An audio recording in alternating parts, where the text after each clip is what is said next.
Hi hello friends నా previous video చూసినట్లయితే మీకు ఒక వీడియోలో అయితే షేర్ చేసుకోవడం జరిగింది. ఏంటని, నేను ఒక మీటింగ్కి వెళ్తున్నానని. సో ఆ రోజు ఒక వీడియో పోస్ట్ చేశాను కదా. ఇది వచ్చేసి సెకండ్ వీడియో, ఎందుకంటే ఆ వీడియో కంప్లీట్ అవ్వలేదు.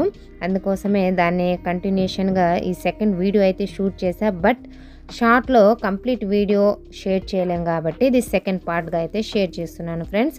సో మేము ఆ రోజు పాల్వంచ మీటింగ్కి వెళ్ళాను. నేను అటెండ్ అయిన మీటింగ్లో one of the best meeting అండి ఇది. సో ఎందుకు ఈ మాట అన్నానంటే, యాక్చువల్గా మాకు ప్రతి మంత్ మీటింగ్ జరుగుతుంది, బట్ అది కేవలం రివ్యూ మీటింగ్ మాత్రమే జరుగుతుంది. బట్ ఈ మీటింగ్ మాత్రము ఒక మంచి టాపిక్ గురించి ఎక్స్ప్లెయిన్ చేయడం అయితే జరిగింది.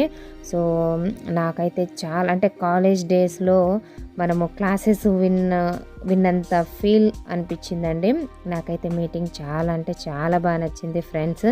సో నాకెందుకో క్లాస్ ఓరియంటెడ్ అంటే నాకు చాలా ఇష్టము. క్లాసులు వినడం కానీ, సో గుర్తుండడం ఉండకపోవడం తర్వాత సంగతి, కానీ సో వింటూ ఉంటే అదొక అనుభూతి అన్నమాట. ఏదో అన్నీ తెలిసిపోతున్నాయి, తెలుసుకుంటున్నామన్న ఫీలింగ్ వస్తుంది. సో నాకు అందుకే క్లాసెస్ అంటే చాలా ఇష్టం. అందులో సైన్స్ క్లాసులు అంటే ఇంకా బాగా ఇష్టం అండి. సో అందుకోసమే ఈ షార్ట్ అండ్ స్వీట్ వ్లాగ్ అయితే మీతో షేర్ చేసుకుంటున్నాను. సో మీటింగ్కి చాలామంది వచ్చారు. సో ఫ్రెండ్స్ ఇదన్నమాట. సో మన షార్ట్స్లో అయితే కొన్ని వీడియోస్, అవును చెప్పడం మర్చిపోయినా, తిను నా 10th class friend. Thank you Jyoti, thank you. Bye friends.